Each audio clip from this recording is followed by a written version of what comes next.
So hi everyone, and you're really welcome to this latest Lecky Learn webinar, and I'm your host Laura Finney, Clinical Director here at Lecky, and our presenter today is Rebecca Tinney. She's a paediatric physiotherapist with Lecky.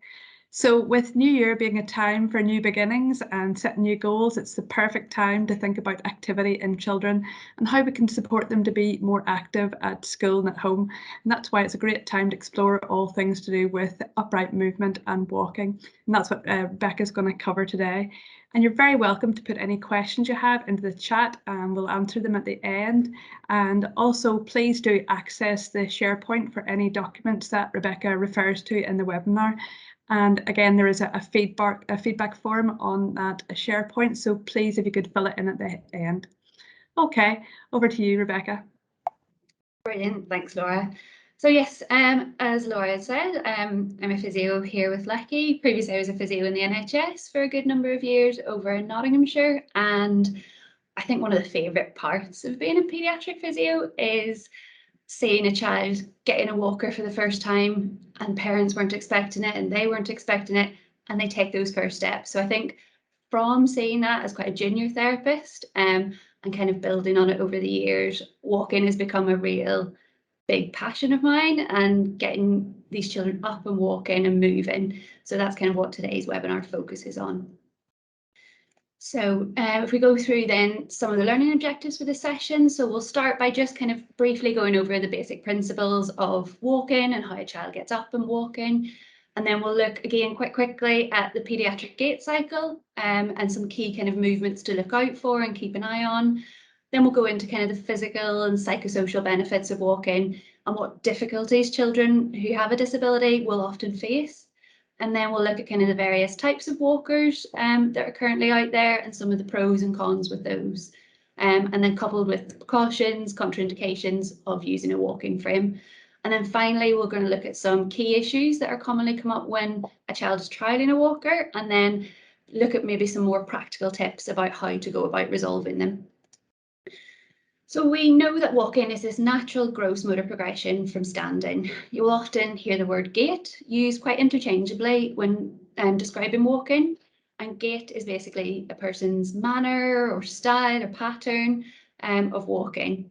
So independent walking, we kind of know takes place around kind of 12 to 18 months. But if you've ever seen a child who's just learnt to walk for the first time, they definitely don't have a mature gait pattern straight away. You'll see them sway from side to side and often appear like they're kind of falling into their steps because they haven't developed that muscle control yet to fully control their stepping.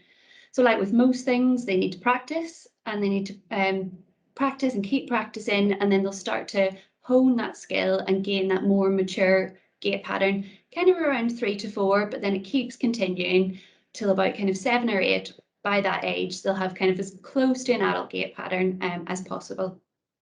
So we said that walking is a really complex task. So it not only requires the muscles and bones and joints and everything to be strong enough to support the child to be mobile, it also requires our organs, so such as the lungs and heart, to be able to cope with that increased demand on the body. So however, with all of that said, we know that walking is the most energy efficient way for humans to mobilise, and that's why we continue to do it. So if we think about typical development, when a child starts to get themselves into sitting, kind of from sitting to standing, about 7 to 12 months. And this is usually by getting themselves quite close to a stable surface and then pulling themselves up into a standing position. So as they become stronger, more comfortable with that position, they'll start to experiment with shifting their weight slightly from side to side or from one foot to the other. And this is often seen if a child's standing and they start to reach slightly to the side to retrieve a toy. And these slight small movements help to strengthen their muscles and work on that kind of core stability. So then once that's got underway, children will start to cruise, so being able to take steps across furniture or more stable surfaces. So at the beginning of this stage, children often lean their chest over to get what they want. And then as their confidence, as their muscles begin to strengthen, they'll start to bring in their lower limbs and being able to take steps for support just using their hands. So then they'll start to bridge gaps. So this is where they start to step from a surface to another surface whilst still holding on. So example would be if a child was to cruise along a sofa and then reach across a chair close by and then step to that chair. So as they continue then to develop that muscle strength and core stability, they will try walking with maybe like a movable object, so such as a trundle toy or a push-along walker. And this requires quite a significant amount of trunk control, as the child has been able to maintain upright while still control the movement of the walker. And then finally, the child will start to take some independent steps. So this happens, say, between 12 and 18 months for a typically developing child. So as you can see, there's a lot of different little skills that go into walking, and it's quite a complex task that takes a lot of practice and patience and muscle control. So we're going to look at the gait cycle then for just a typically developing child. So we know the gait cycle is broken down into the stance phase, where the leg that you're describing is in contact with the floor, and the swing phase, where the leg's moving through the air. So the stance phase makes up about 60% of the gait cycle, and the swing phase makes up the other 40%.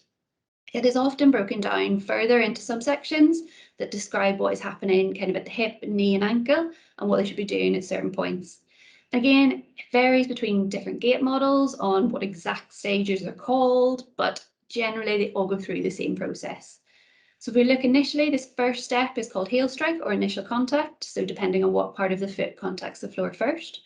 This is a really short period that begins that moment that foot touches the ground. And then as the weight starts to transfer over, we start to get this loading response where the body starts to absorb that impact of the foot hitting the ground. And then as we move through, it goes into mid-stance. So this is where the body begins to move forward from kind of force absorption into force propulsion forward. So this is the point at which the head, trunk, pelvis are all directly over the foot. So then you've got your kind of terminal stance where the heel begins to lift the floor. And then we start to move into the swing phase. So we've got initial and pre, mid and terminal swing, where that leg that we're describing moves through the air and then gets ready to get back on the floor to start that gait cycle again. So the gait cycle can seem very complex when broken down, but having this basic understanding of what happens during typical gait is really important, as it means that you're able to observe when something that is occurring that isn't typical. I remember we learning this at uni, and lecturers being like, right, once you know this, go out, busy town on a Saturday and have a look at the general population and see how many people vary from a typical gait pattern. And once you start it, you can't stop. So definitely if you go out and have a look and notice how many people, especially walk with no heel strike, and it's just interesting to see. So during walking then, if we look at the pelvis, so pelvis plays a really important role. However, it only moves these few degrees in each direction. So the pelvis moves in order to optimize that movement in the center of gravity, which in turn produces smooth and kind of energetic locomotion. So pelvis then rotates slightly from kind of internal to external and back to internal rotation, and this is in conjunction with the hips. Then it moves up and down and up again. However, we know if there's too much kind of obliquity, this moving up and down, so if it dips too low on the opposite limb to the stance limb, this could demonstrate some weakness of the stance limb hip abductor muscles, and this is also known as a Trendelenburg gait. And then finally, when walking, the pelvis mainly stays in anterior tilt, but it moves minimally forwards and backwards. So small little movements play quite a big role in terms of gait. So if we go through some key terms that are often used when discussing gait. So the first is our anti-gravity muscles. So these are the muscles, again, very self-explanatory, that hold you up against gravity. So weakness in these muscles can typically be seen in children who demonstrate a crouch gait and who are able to fully extend themselves up during walking.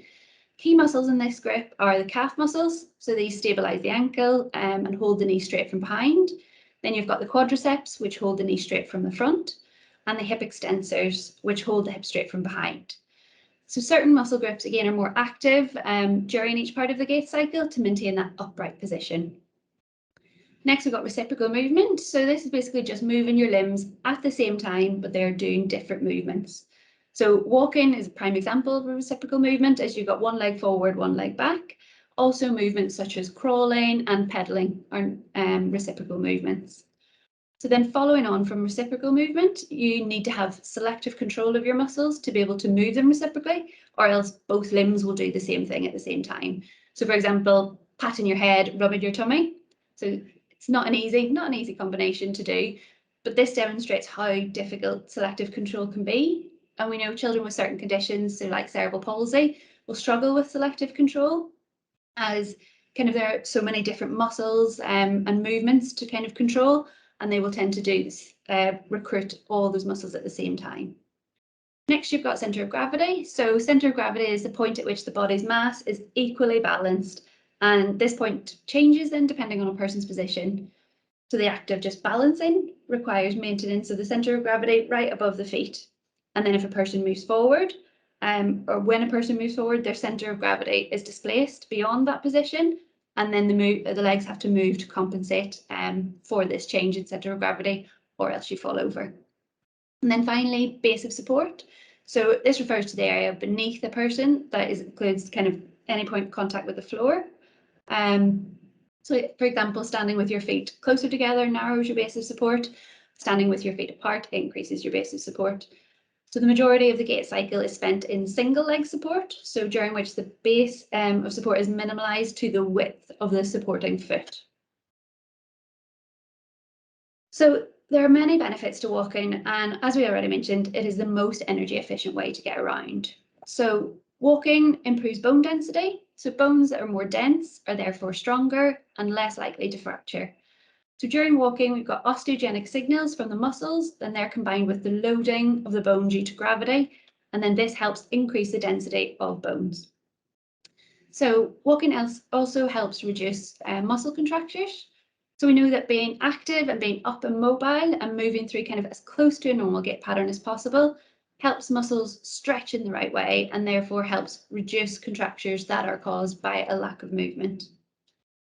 So next, if we look at hip development, so the movement of the femoral head in the acetabulum and those kind of pull from the muscles during walking helps to form this really nice, well-rounded joint, and thus helps to reduce the incidence of hip displacement, which we'll look at a bit briefly later on.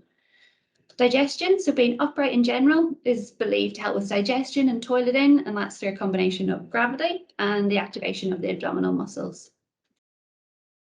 So walking helps to improve cardiopulmonary function, so it increases that work of breathing, so meaning that children tend to take more bigger breaths, fully being able to use their lungs, and then this reduces the areas of disuse within the lungs and help keep quite a nice mobile rib cage. And then psychological wellness, so walking is a major milestone in a child's life, and if they can achieve steps, even in a walker, they get a sense of accomplishment and pride with achieving that goal.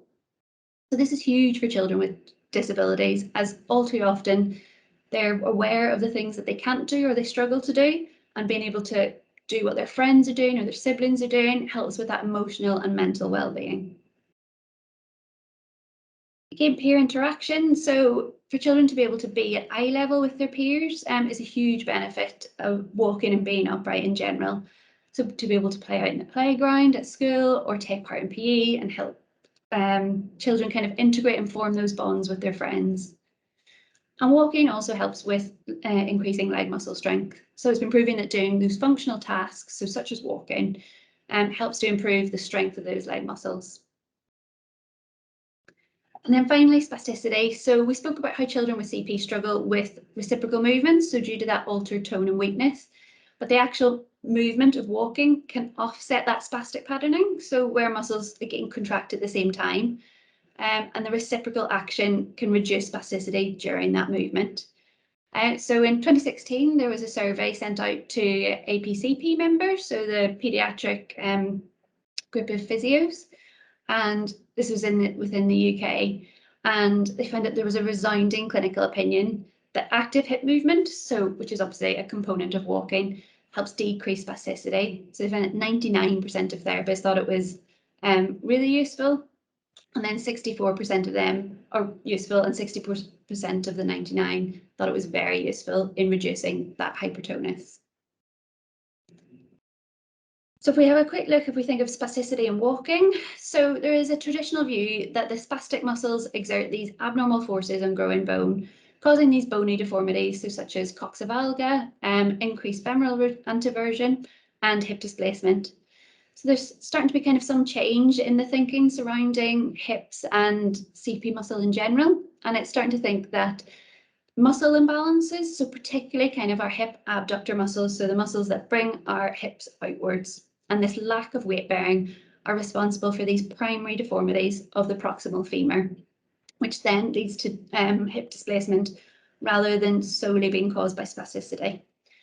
So Robin and colleagues in Australia, so they proved that hip displacement is directly related to gross motor function classification scale. So with children who are being classified at levels 3, 4, and 5, so the more severe end of the spectrum, at a significantly greater risk of developing hip displacement when compared to those at levels 1 or 2.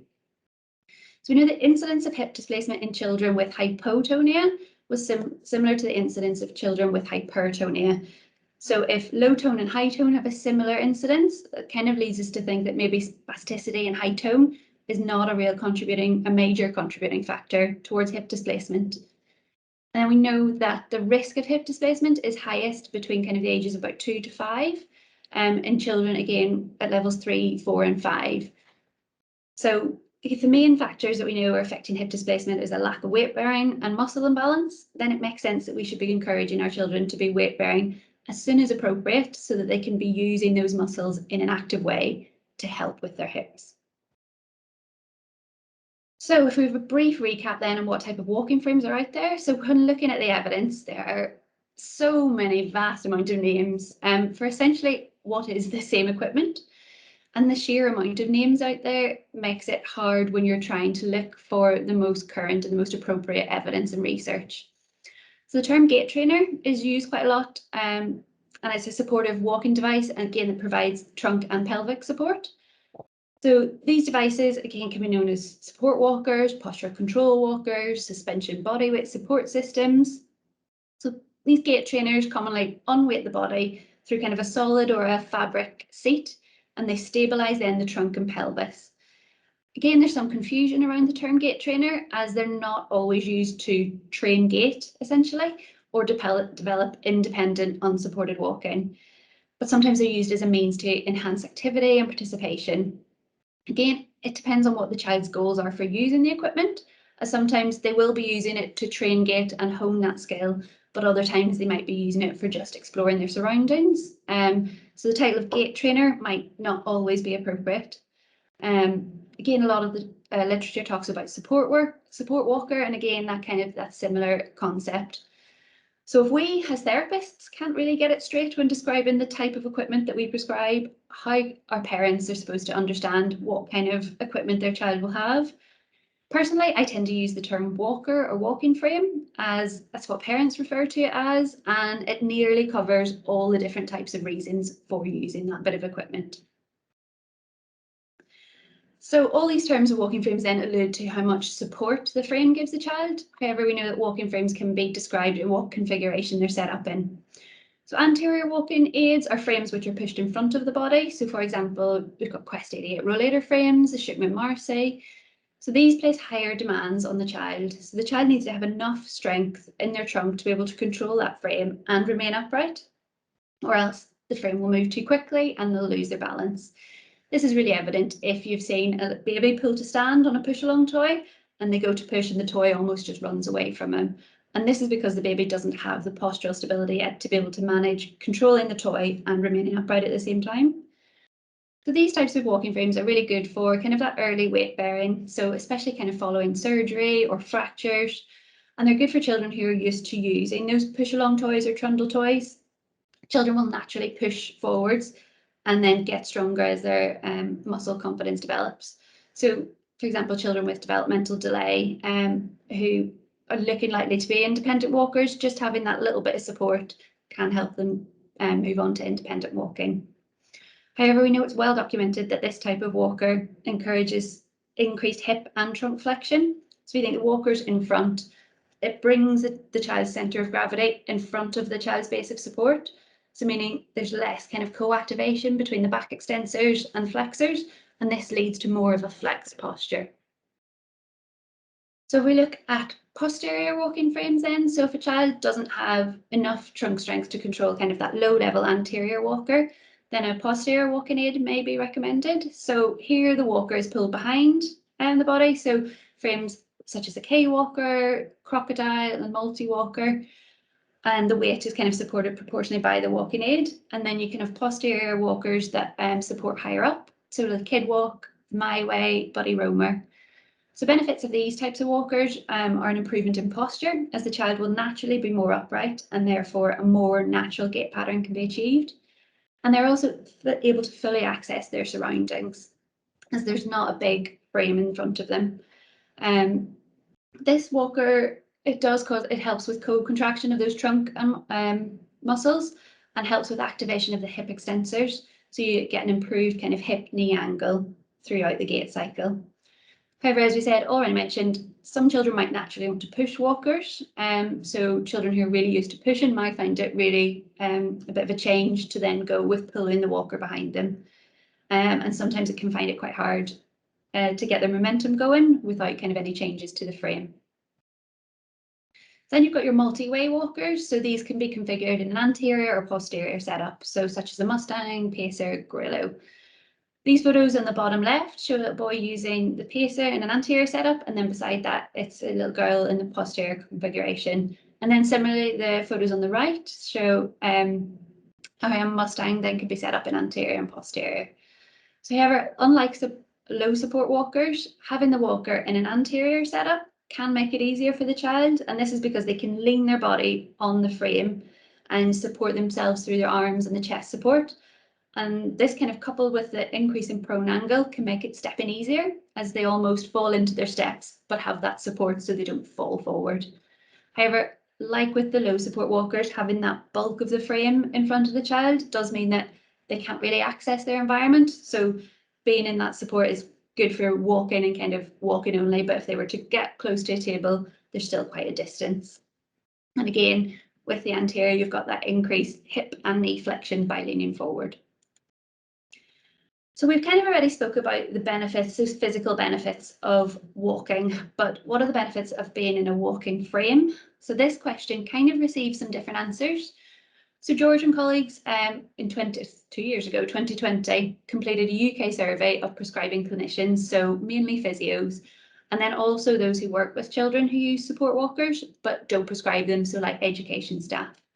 So you can see that the 10 most common perceived benefits for children using support walkers. So starting at an increasing time being physically active as the #1 perceived benefit, right round to increasing peer and family interaction. However, there were numerous other benefits listed that couldn't fit on the slide, so such as improved problem solving, so navigation, it works on navigation skills, preventing muscle wasting, and improving communication and cognition. So this diagram is from a lovely paper that was published last year. So researchers from Madrid interviewed 8 participants, so 2 parents, 2 educational professionals, and 4 physios who live and work with children with CP. And they used a low-cost walking device. So it was a supportive posterior walker, but still quite basic. And then they were questioned to examine the benefits of using that walker.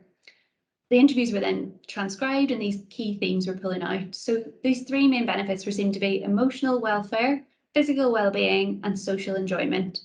And I think it's quite a nice way of displaying the benefits of walking frames. And it's a nice way of following it through. So participants think that the walker makes it possible for children to maintain an autonomous standing position and an autonomous gait, and then that facilitates performance of physical activity.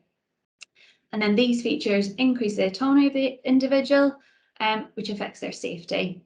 And then it also increases that child's level of self-esteem and promotes their joy. So if we go back to George and colleagues from that UK paper, they also discussed the barriers of children actually using the frame. And the survey found that there were barriers both home and at school. Most common one being not enough space for a walker to be used, and then getting in and out of the walker, actually transfers were quite a difficult issue, lack of accessibility and kind of trouble moving on different surfaces. There were also barriers to children being prescribed walking frames by clinicians, and a lot of the time it can come down to funding, especially in the UK, kind of within the boundaries of the NHS.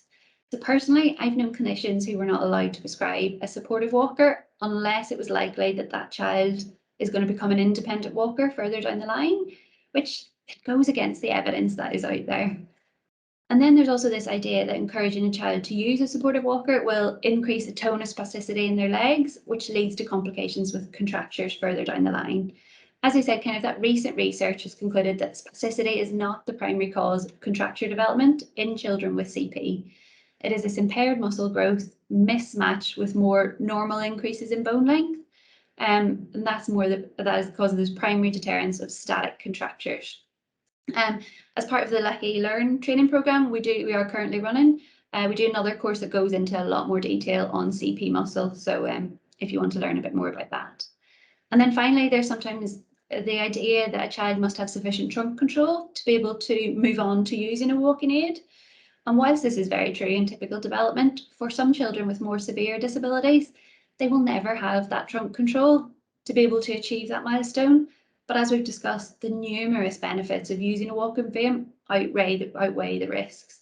So in addition to that, we know that typically developing children don't just solely work on sitting and then solely move on to walking. It's kind of this constant process where they're frequently changing positions and therefore developing a few different skills at the same time and working on strengthening those different muscles. So if we think about what age to start a walking frame and how often, so we find that about 2 to 3 years is on average is the earliest age that clinicians tend to prescribe walking frames. However, when you look into the research, it kind of suggests that mobility assistive technologies, so such as walkers, should be introduced kind of around those 9 to 12 months age. So when children are typically developing and being able to explore their environment. So again, it's quite common, we know with standing frames, we say that children should be getting in a standing frame if they're not consistently weight bearing by 12 months. And again, because that's following what a typical pattern is. And again, the same should be applied to walking frames. So again, most clinicians would argue the introduction of walker is really dependent on the child's condition, dependent on their stage of development, cognition, motor ability. But yeah, so within the therapy, again, there's some kind of debate about when it should be introduced, as some believe that walkers should be only introduced when everything else has been exhausted and no further gain in walking ability is expected. And some believe that they should be introduced early to get them up and maybe precipitate independent walking. So yeah, these diverse opinions among prescribers explain why there is this really kind of broad age range of when an ideal age to introduce a walker is. And again, that might be the perceived benefits of the use of the support walker and what gains the child can get from it. So we think about frequency. So if we think back to the UK study, so they found that almost half of prescribers reported support walkers should be used as much as able, so suggesting longer use is encouraged. However, we know that it is important to always be guided by what the child can tolerate, so with the aim to always start slowly and increase their tolerance the more they get used to it. So we know we need to balance our clinical expertise and experience with the evidence, or what the evidence is saying, so that we can be effective and well-rounded practitioners. So therefore, reviewing the current evidence is really important so that we can have this wider perspective on the evidence surrounding walking frames. So we've already had a look at some evidence and we'll have a look at some more papers. So we've mentioned Georgia's study, so that was the UK study. Well, Lowe and colleagues completed a survey of US therapists, and this was back in 2011, and they found that support walker selection primarily comes down to the child's clinical picture, but it often relates to a familiarity and availability of devices rather than any kind of clear decision-making process.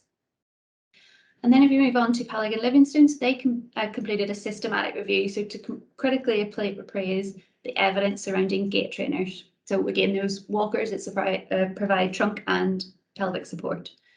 So they found that the evidence for the effectiveness of gait trainers is quite limited, but there was one small randomized control trial that rated as strong quality, and then the other high-level studies rated as moderate quality evidence.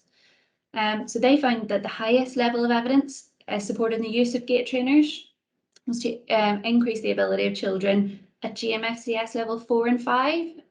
This was to take steps and increase walking distance, which is a really promising outcome of the paper.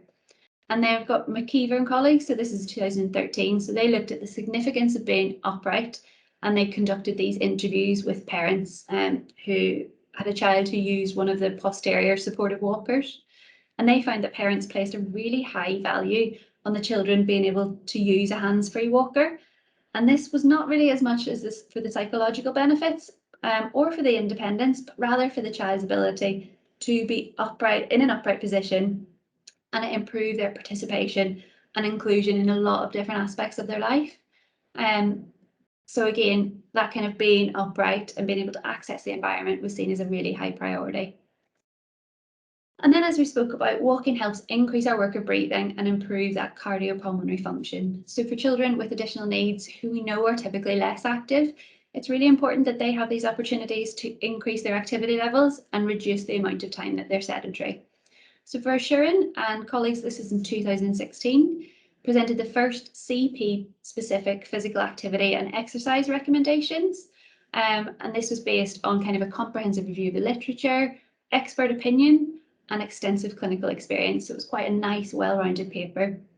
So they found that children and adults with CP across all our GMFCS levels are significantly less active than their typically developing peers.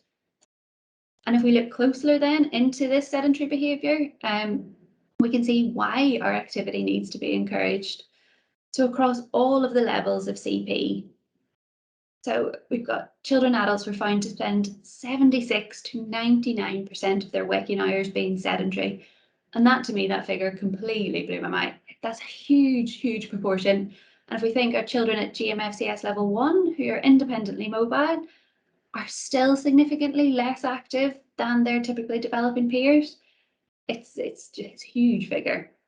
And then if we go on to moderate or light physical activity, you can see how low that level is. So less than 18% of those children and adults engaged in these light physical activities. And then finally, only 2 to 7% engaged in moderate to vigorous activities. And again, that was only present in GMFCS levels 1, 2, and 3. So this evidence is a great backup really of why our children with CP, especially kind of our levels 4 and 5, should be encouraged to be active, and walking frames are a really great way of introducing that. So just looking at how a child walks, we think about assessment. We know that observation is one of our greatest tools about just picking up those little subtle differences. And then as long as there's consent, videotaping the child doing some walking is also a really helpful tool. And there are some really nice, quite cheap apps out there on tablets that can enable you to slow down each frame and really see what's going on at each phase. Then there are a few kind of standardized outcome measures when looking at the pediatric gait analysis. So you've got the PGALs, pediatric gait, arm, legs, and spine. And then you've got the Edinburgh Gait score, or the Edinburgh Visual Gait score, which again is another really nice way of tabulating and scoring these observations. There's 17 observations. Then if we go outcome measures, there are some that are available to use with walking frames specifically.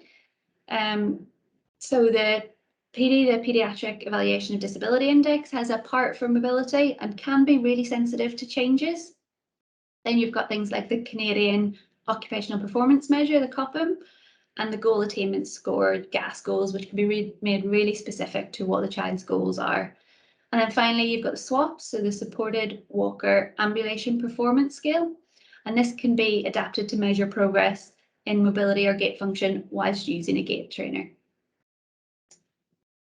So again, depending on what the child's goals are for using the walker, you can work on numerous goals while being in the one frame. So if the child is just working on exploring their environment or basically learning, if I push my legs, I move, then we probably wouldn't be as focused on them achieving a really good gait pattern, and we'd keep the movement quite free and easy and let them work on that skill. But if the child is working on, say, stepping in a straight line or working on one foot in front of the other consistently, then we might make adjustments to that frame so they can work on this. So again, being able to achieve 2 goals using the one frame. So for example, the girl on the left there, she wants to be able to push her doll's pram around the playground. So in this moment, making it easy for her to do this and achieve that goal is our focus, rather than really focusing on how she is stepping and working on those little components. However, the boy on the right, he's working on repeated stepping practice. So his walker is placed over a treadmill so he can achieve this. Again, depending on what the goals are, there are so many outcomes out there to see if the intervention is working. So say if you've got a child who's had a prolonged period of bed rest, and actually getting them up, getting them taking bigger breaths, increasing their work of breathing is the goal, then maybe measuring their heart rate, respiratory rate before and after is a really simple, nice way of actually seeing that the intervention that you're doing is making a difference. So one of the documents that you'll see available to download from the Lecky webinar SharePoint link is our new Lecky My Way Skills programme. So this enables children using a walking frame, primarily the My Way, to be able to record their progress and give them these clear goals on how to improve their use of the frame. So really hope that this will help children and families focus on celebrating and achieving those small steps that go into using a walking frame, rather than focusing straight away on competent use of the frame or even achieving independent mobility. Again, I can think back to so many times I've trialed a child in a walker, and we just expect the children to go straight away, walk, and we kept going step, step, you can do it, step, step, and we're quite disappointed when the child doesn't take steps straight away. When we know ourselves, there are so many building blocks that go in before that stepping can take place. So strength. So if we look at kind of the number 1 point, so on the strength bit, so for a child just being able to stand, extending through their legs for 10 seconds, having a really good push up, that's a huge achievement. And if we can kind of focus our kind of parents, carers, and our expectations of kind of what the child can achieve in a walker, that gives really nice, right, you've achieved this, what's the next step? And it's really nice for kind of boundaries and looking at those goals. So say that's available to download. So we just have a look through some precautions for using for a child using a walking frame. So children with really severe dystonic movements, it's more kind of a manual handling risk for the child and the carer when getting them in and out of the product. So if you've got quite unpredictable movements, you don't want the child hitting off certain bits of the frame. So it's just being really careful, and about everybody who's doing that transfer being really aware. If the child's got severe lower limb deformity, so kind of a reduced range, and that can make stepping quite difficult. Again, if a child's got significant learning disability or behavioural issues, again, more surrounding that safety can present a risk of injury to the child and the carer. And frequent fractures, so children who with a lower bone density, so need close supervision. However, as we said, we do know that these children benefit from using a walking frame, as we know it improving muscle strength and helping with those signals to help with bone density. If we think then some about contraindications, so children who've got a significant leg length discrepancy that can't be compensated with orthoses should avoid using walking frames, as it can prevent them from achieving that kind of reciprocal contact with the floor. Again, that kind of feeds in with children with significant asymmetry, should avoid using them. And children with kind of no muscle activity or movement in their lower limbs, so such as children with spina bifida. However, as with a lot of things in paediatrics, it's very dependent on the child and their ability and their goal. So I used to see a little boy with spina bifida who kind of had about an L3 lesion. All he wanted to do was kick a football. That's all he wanted to do. So it was like, right, we need to work, we need to get this happening. So we managed to work with orthotics, get him some reciprocal gait orthosis, and got him in a little low-level posterior walker. So he was able to use his really strong upper body, and then he was able to shift his weight, and the RGO was able to bring one leg forward, and he could kick a ball to his dad. So again, it all just needs to be worked out with the child's team to make sure kind of their individual needs are taken into account. So splints or AFOs, so to wear or not to wear during walking, again, it's a frequent debate when completing walking frame assessments. So we know that AFOs and other orthoses tend to control those unwanted movements, so typically excessive plantar flexion, pronation and inversion, especially with children with increased tone. So when assessing, it's really beneficial to try all options to see what child is comfortable with, and then there needs to be a discussion around walking with or without AFOs to see what's more beneficial. So yeah, being aware of children who are struggling, say, to flex at the hip or just dragging their feet. Sometimes they can be really heavy, especially AFOs with heavier shoes.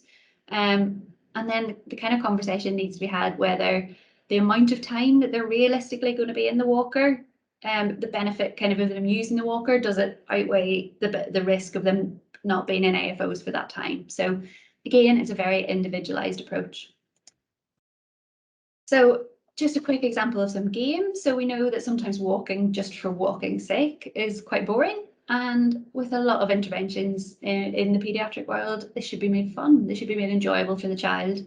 So here are some ideas of how to incorporate the use of walking frame into daily life and school life so children can feel more included and participate in those games with their friends or family. So this is part of the Lecky know-how document for the My Way. So on the SharePoint page, there's a link straight to that. It's quite nice to give to schools. I found that if you've got schools that are just stumped about how to include that child in playtime or PE, it's quite nice to give just some nice little ideas. So we've decided on the frame, we've completed the assessment, checked the precautions, contraindications, set the goals, done some outcome measures, ensured the child was having fun, but there's still something not quite right. So what do you do? So we're now going to run through some kind of common problems that come up when children use walking frames and go through some ideas of how to address these issues. So a lack of heel strike is a really common issue in children using walking frames, and that can be due to tightness with or without spasticity of the calf muscle and weakness of those dorsiflexors, which causes the foot to point downwards. Again, it's also common in children with neuromuscular conditions, so such as Duchenne muscular dystrophy, where you've got that relative greater weakening of the dorsiflexors of the foot compared with the plantar flexors. And in this condition, toe walking also helps develop for that compensation of the weakness of the quadriceps. So as mentioned, children with increased tone will commonly have those AFOs to be able to try and control that movement and get that foot flat on the floor. So if you're completing a walking frame assessment and you find that the child has a lack of heel strike, sometimes just checking the height of the frame. If the frame is too high, then it can encourage the child to be able to be on their toes. So you want the optimal height of the frame. So when the child is standing, you want their feet flat as they can get with a slight bend in their knees. So next we look at scissoring gait. So again, common in children with increased tone. So this is due to the increased tightness of the abductor, hamstring muscles, coupled with that femoral anteversion and some tightness of the calf muscles.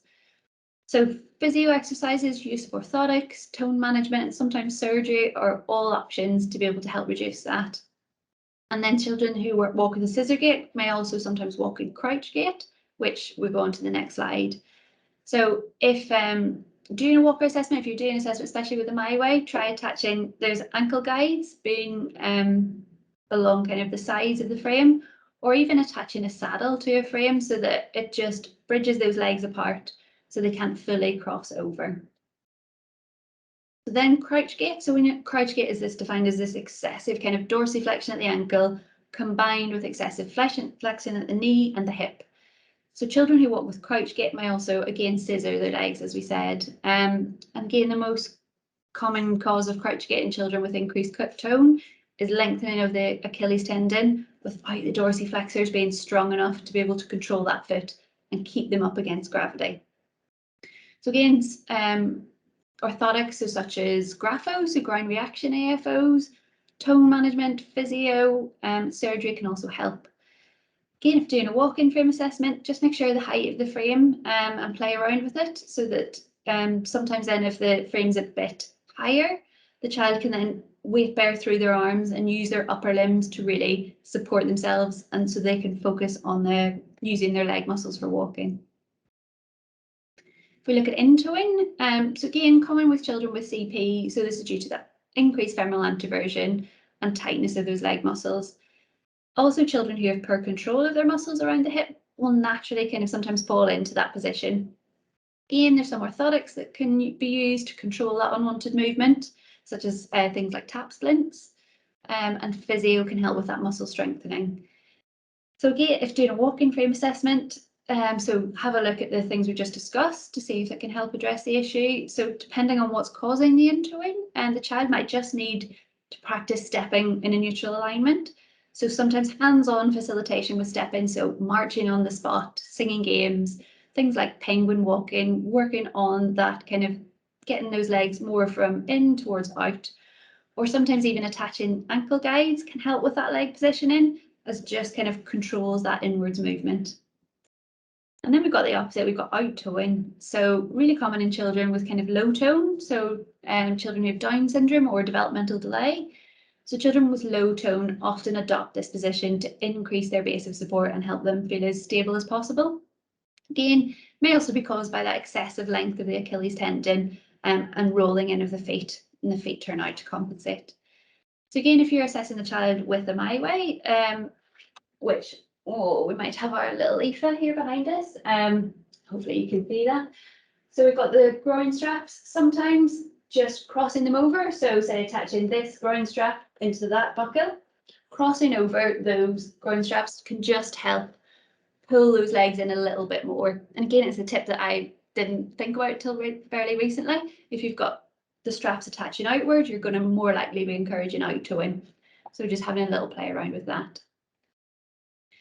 Lack of reciprocal movement. So we know we spoke about that some children struggle with moving one limb without the other limb joining in. So if you've ever seen a child scoot along in a walker and bunny hop to get where they're going, again, but then some children with low tone might struggle with reciprocal movement. As we said, it's quite effortful to be able to get to move in that reciprocal way.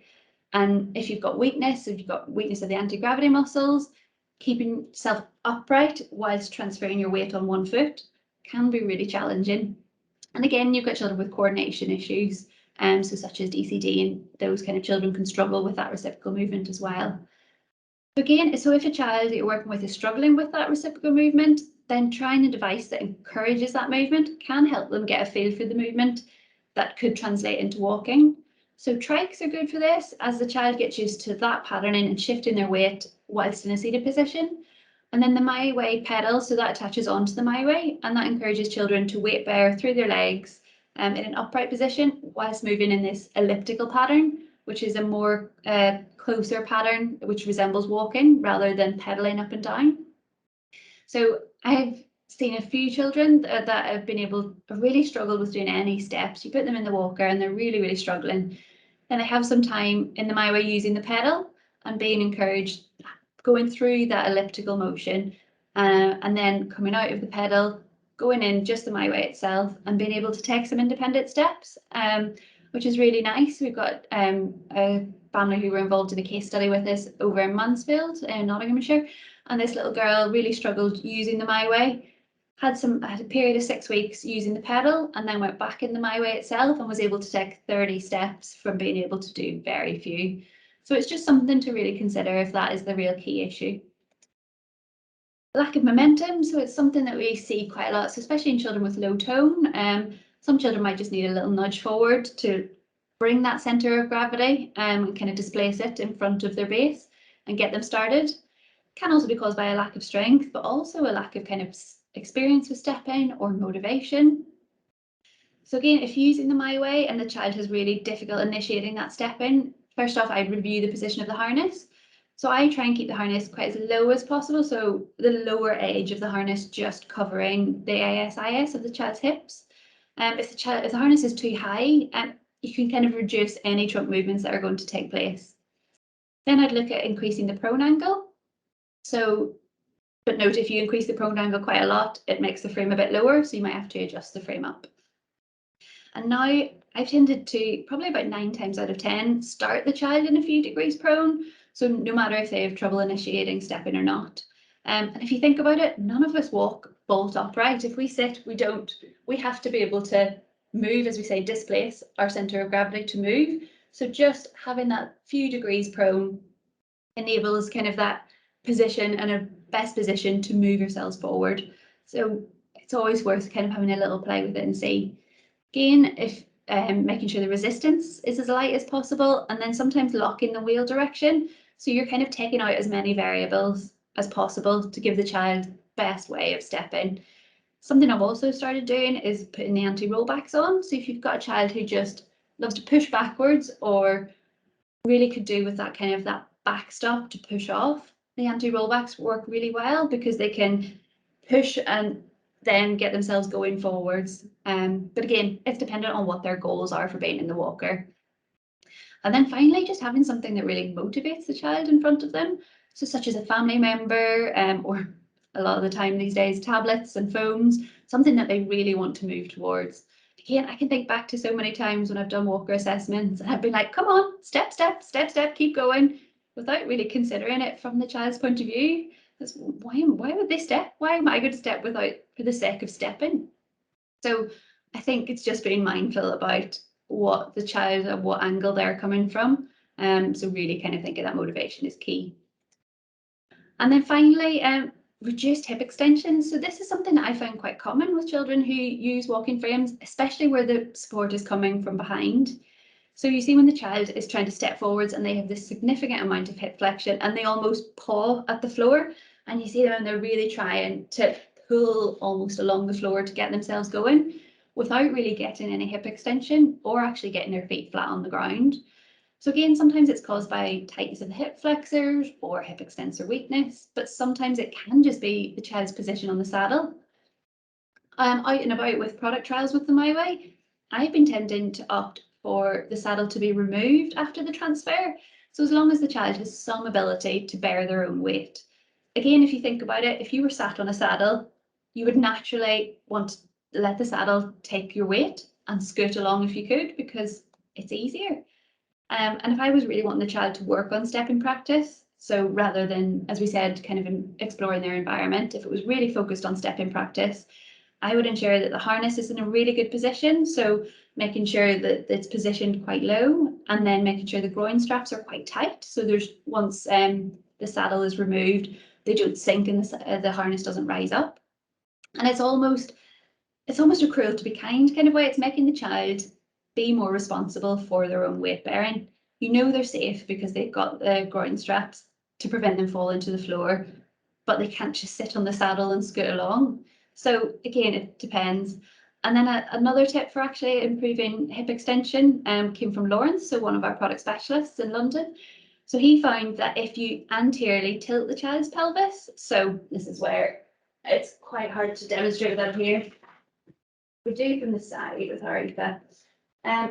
So making sure that the red and white straps are loose to start with. So if you don't know how to do that, it's in the user manual, or you've got these little silver buckle or silver buttons at the back, and that looses the red and white straps. So making sure that they're loose to start with, sitting the child on the walker and actually having somebody in front anteriorly tilting their pelvis, and then tighten the white strap so that they maintain that position. So again, if you try it yourself, if you get into a posterior tilt in standing and then try to extend your hips, you don't really get very far. If you even just anteriorly tilt or tilt more towards neutral, then there's more of an opportunity for hip extension. So it's a really nice little trick that we've been trying with a few, and it works lovely. And then failing that, also been trying adding the ankle guides. If you've got a child who's a really high step, really high hip flexion, sometimes having the ankle guides, even if they're not scissoring, and then you can set the range of the ankle guides to only kind of allow the child to step within a certain range. That can actually really help, because you're encouraging their hip, knee and ankle to be nice, kind of in line with their trunk. So they're not doing that really over flexing, pawing at the floor. So it can encourage them to really nicely plant their feet. So now we're coming to the end. So I have no idea where this quote is from, and if somebody knows, can let me know, but I heard it a while ago and it's really stuck with me. So we know that participation is about being involved as well as being there. So sometimes I think our kids can be seen as participating in things when, if they're there as part of a group, they really need to be actively involved and included for it to mean something to them. And this is where we as therapists are really key in trying to ensure that children that we work with are able to be involved in whatever way or whatever thing they want to do, so that they can experience life to the fullest. So attach some references. If you go into the SharePoint, you'll see there's a Word document of all the references. Again, highlighted some bold ones, which are really key. The Howard and Herzog, that paper that was out last year about skeletal muscle, is brilliant. It's a lovely read. And there's a few other ones.